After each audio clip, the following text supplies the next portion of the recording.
Fala pessoal, tudo bem? Sou Bruno Pedrosa, estou aqui hoje no domingo de Páscoa para falar sobre a ressurreição de Jesus. No meu entendimento, a ressurreição de Jesus ela não está apenas no âmbito da fé. Por quê? Por causa da característica da fé cristã. A fé cristã ela está baseada na crença de que um homem verdadeiro, um homem real, abandonou um túmulo vazio há 2022 anos atrás. Isso, segundo a fé cristã, é um fato histórico. Aconteceu na história e no tempo. Portanto, se é um fato histórico, ele está sujeito à análise histórica, à análise científica histórica.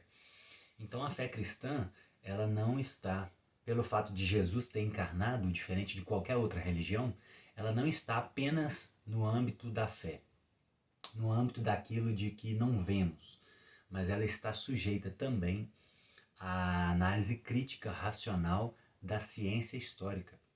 E é por isso que Paulo fala em 1 Coríntios 15 que se Jesus não ressuscitou, vã é a nossa fé. Por quê? Porque se Jesus não ressuscitou de fato, nada mais faz sentido do que tem feito os cristãos nos últimos 2022 anos. Porque Jesus não ressuscitou, né, nessa hipótese, então ele não venceu o pecado, ele não venceu a morte, portanto ele não pode nos redimir. Portanto, toda a fé cristã está baseada em um fato histórico, numa alegação de um fato histórico. E esse livro aqui, ó, do William Lane Craig, Em Guarda, é um teólogo e filósofo cristão.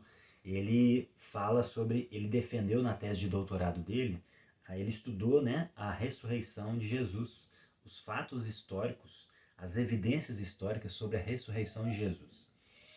E ele vai falar o seguinte, existem três evidências, a gente pode resumir a 3 evidências sobre a ressurreição de Jesus. Não são evidências diretas, mas são evidências que a gente precisa de uma explicação para ela. Então a primeira evidência é o sepultamento e o túmulo vazio. Os 4 evangelhos relatam o sepultamento e um túmulo vazio. E são relatos independentes. E foram feitos inclusive por mulheres, que na época não tinha validade no tribunal. Então ele mostra que o fato dos evangelistas incluírem o relato das mulheres é uma prova de que isso não foi inventado, porque se eles quisessem inventar uma história, eles não colocariam um relato de mulheres. Então, se eles colocaram, provavelmente é porque foi isso que aconteceu no domingo de manhã, nesse momento que a gente está acordando agora. E a segunda linha de evidência são as aparições de Jesus. Os 4 evangelhos relatam que Jesus, após a morte, apareceu para os discípulos. E muitos deles duvidaram, muitos não, todos na verdade. Porque quando as mulheres foram falar para eles que Jesus não estava no túmulo e que ele tinha aparecido para elas, eles não acreditaram, tanto que Pedro e João foram correndo ao túmulo para verificar. Depois eles voltaram, contaram para os outros discípulos. Então, o fato deles terem colocado também a descrença deles é mais uma evidência de que isso é um relato verdadeiro. Porque se eles estivessem tentando criar uma história, eles iriam fantasiar, como quase todas as histórias que a gente vê. Eles não colocariam as suas imperfeições, as suas falhas. A terceira linha de evidência é a convicção dos discípulos, é o início da fé cristã. Gente, a fé cristã surgiu de um grupo de judeus que acreditavam há milênios que não existia ressurreição física hoje, somente no último dia. Então isso era uma crença milenar dos judeus. E aí no século I, um grupo de judeus repentinamente começam a acreditar que o seu mestre ressuscitou dos mortos. Então isso é algo excepcional na história, e isso precisa de uma explicação. E aí você deve estar pensando assim, Bruno, mas você está citando somente a Bíblia. A Bíblia foi inventada, e mesmo que você não acredite que ela foi inventada, né, no Concílio de Nicéia, como dizem muitos céticos, em 325 depois de Cristo, você pode estar falando, você citou apenas a Bíblia. E primeiramente, a primeira resposta que a gente precisa dar para isso é: a Bíblia é o livro historicamente mais confiável da Antiguidade Clássica. Gente, se vocês quiserem saber mais sobre isso, nós vamos ter em maio a nossa escola Casa do Pão, na nossa igreja, e eu vou falar sobre isso. A nossa escola vai ser sobre razões da fé cristã. Nós vamos falar sobre evidências da existência de Deus, a evidência histórica, né, da Bíblia, a confiabilidade histórica da Bíblia. Nós vamos ter uma aula completa sobre isso. Mas se você quiser saber mais sobre isso, eu te aconselho a ler esses livros aqui, ó. Primeiro, Crítica Textual do Novo Testamento, do Wilson Paroche. Segundo, do F.F. Bruce, Merece Confiança, o Novo Testamento. Terceiro, Em Defesa de Cristo, Lee Strobel, um ex-ateu que foi investigar a evidência histórica da ressurreição e se converteu no processo. E o terceiro livro é esse aqui, ó. Esse é mais grossinho, é o do Josh McDowell, Novas Evidências que Demandam um Veredito. São várias evidências sobre vários pontos que ele traz sobre a fé cristã e inclusive sobre a ressurreição, né? Sobre a confiabilidade histórica da Bíblia, desculpa. Então, gente, a Bíblia é o livro mais confiável da história da Antiguidade Clássica. Então esse argumento, você está citando só a Bíblia, não é coerente, porque a Bíblia é o livro mais confiável. Se a gente for pegar só 2 números, quando a gente compara a Bíblia com a Ilíada de Homero, por exemplo, que é o segundo livro da história que tem mais manuscritos disponíveis para estudo, a Ilíada de Homero tem 643 manuscritos. O Novo Testamento, só o Novo Testamento, tem mais de 24 mil em todas as línguas. Só 5 mil em grego, que é a língua original, e depois mais 17 mil e alguma coisa em outras línguas. E aí, o dado mais importante é o seguinte: a Ilíada de Homero, a distância entre a data do acontecimento e a cópia mais antiga que se tem é de 500 anos. Na Bíblia, nós temos 130 anos, entre 33 depois de Cristo, que foi a morte de Jesus, e o manuscrito mais antigo que nós temos data do ano 130 depois de Cristo. Então a distância é apenas 100 anos. E isso historicamente é muito pequeno. Por quê? Porque quando foi registrada a história do Novo Testamento, os apóstolos ou as pessoas que tiveram contato com as testemunhas oculares, que foram os apóstolos, ainda estavam vivas. Então, isso historicamente é um período curto de tempo e que não é possível ou um pouco provável surgir lendas nesse processo, porque as testemunhas ou as pessoas que tiveram contato com as testemunhas presenciaram e poderiam descredibilizar aquilo que foi escrito. Quando a escrita é muito distante do fato, você corre o risco de ter surgido lendas durante o processo. Então, basicamente é isso. Por isso que o Novo Testamento é confiável historicamente. Mas a gente tem também, a gente vai falar sobre isso nessa aula de evidências históricas da ressurreição, nós vamos falar sobre as evidências extrabíblicas. Né? Então nós temos mais de 13 fontes, alguns autores citam 39 fontes fora da Bíblia, que citam Jesus ou a fé cristã em algum contexto.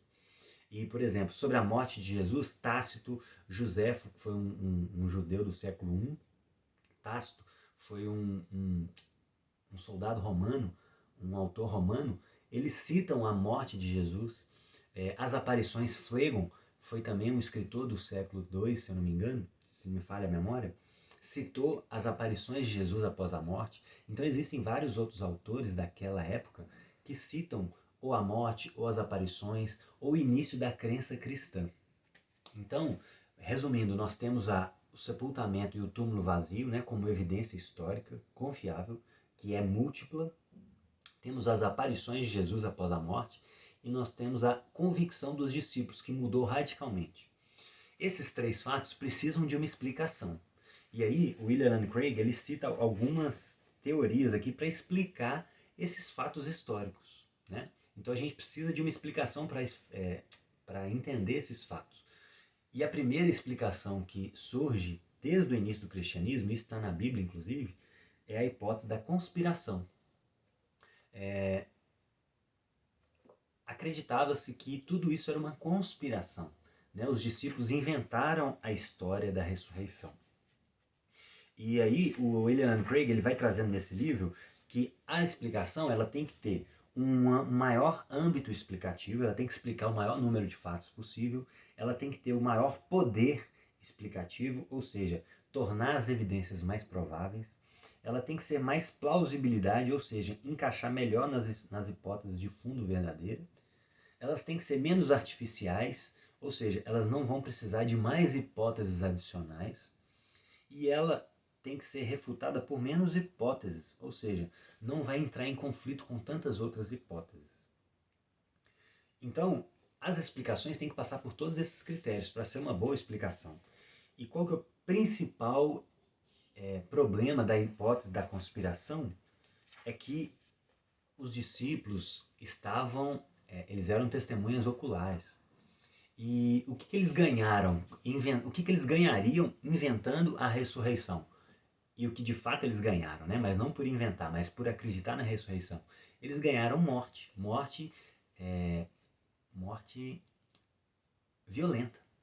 Então ele traz até, ironizando, né? Ele traz até uma imagem aqui mostrando os discípulos conversando e tramando a hipótese, né? Então ele diz o seguinte, ó, eis o plano, a gente vai roubar o corpo, escondemos em algum lugar, então nós voltamos, contamos uma história que provavelmente nos levará a ser mortos. Então, quem está comigo nessa? Então essa hipótese não faz sentido porque psicologicamente nós sabemos que as pessoas elas podem até morrer por aquilo que elas acreditam, mas elas não morrem por uma mentira que elas sabem que é mentira. Então ninguém ao ser confrontado por algo que é mentira está disposto a morrer por algo que sabe que é mentira. E os discípulos estavam em condições de saber o que era mentira porque eles estavam lá na época, eles eram discípulos de Jesus. Se Jesus de fato não tivesse aparecido para eles, por que eles se disporiam a morrer por algo que eles não acreditavam, ou melhor, por algo que eles sabiam que era mentira? Então ninguém faz isso em sã consciência, né? A segunda hipótese que ele traz é a morte aparente. Jesus de fato não morreu, mas ele apenas apareceu que estava morto pelos ferimentos dele, e aí ele sai do túmulo porque ele teve um tempo, né, da sexta à noite até o domingo de manhã, ele teve um tempo para se recuperar dos ferimentos. Isso também não faz sentido, porque quando a gente vai ver até relatos médicos, sobreviver a uma crucificação era algo praticamente impossível, por causa de todos os danos que o corpo sofria, pelos flagelos que Jesus levou, pelo local onde os cravos eram colocados, e Jesus teve o corpo perfurado também. Então é muito pouco provável acreditar que que Jesus só teve uma morte aparente. E a terceira hipótese é a alucinação coletiva. Então, segundo essa hipótese, gente, isso é proposto por pessoas acadêmicas, por pessoas que são céticos, mas não são pessoas simplórias, são pessoas acadêmicas que escrevem livros sobre isso. Então não estou inventando história que alguém falou na esquina, estou falando coisas, o Leland Craig está trazendo evidências, hipóteses de pessoas da academia. Então existem pessoas de fato que acreditam que pode ter havido uma alucinação coletiva. Todo mundo passou a acreditar que Jesus ressuscitou. É uma alucinação coletiva. E qual é a dificuldade disso também? Paulo vai citar 500 pessoas que viram na praia Jesus ressuscitado.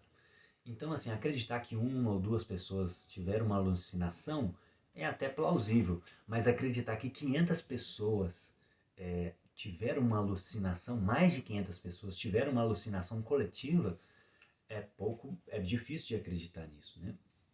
E não só isso, depois que eles tiveram essa alucinação, eles foram passando isso para outras pessoas e depois mesmo de recuperar a consciência, continuaram acreditando nisso e até a morte. Então é muito pouco provável de acreditar nisso. E qual que é a última hipótese para explicar aqueles três fatos? O sepultamento e o túmulo vazio, as aparições de Jesus pós a morte e a convicção dos discípulos. A última hipótese é que de fato Jesus ressuscitou. E aí os naturalistas vão dizer assim, mas isso é contra-natural, ninguém ressuscita, a gente vai em velórios, a gente não vê pessoas saindo do túmulo todos os dias. Mas a hipótese da fé cristã não é que Jesus ressuscitou naturalmente, é que existe um Deus capaz de ressuscitar mortos, existe um Deus que tem todo o controle sobre a natureza das coisas. Existem as leis da física que ele mesmo criou e ordenou o mundo, mas ele é um Deus capaz de mudar a ordem natural das coisas. Então, a hipótese da fé cristã não é que Jesus ressuscitou naturalmente, mas que Jesus ressuscitou sobrenaturalmente. Existe uma força, uma inteligência, um ser chamado Deus capaz de mudar a ordem natural das coisas. A ressurreição, gente, ela explica melhor todos esses fatos, principalmente a convicção dos discípulos. Pessoas que milenarmente acreditaram que não existia ressurreição e que do dia para a noite começam a acreditar a ponto de entregar sua vida e a ponto de querer falar disso para tantas pessoas, a ponto de termos a maior religião do mundo hoje, ser a fé cristã. A melhor hipótese, como diz N.T. Wright, é que de fato Jesus deixou um túmulo vazio para trás. Essa hipótese explica melhor todas as evidências históricas que nós temos. Talvez você pode ter uma resistência emocional contra Deus, contra a fé cristã, porque Jesus nos pede coisas muito difíceis para a gente fazer, porém Ele não pede isso para você fazer sozinho. Ele pede o seu coração, para você entregar o seu coração para Ele nos ajudar no processo.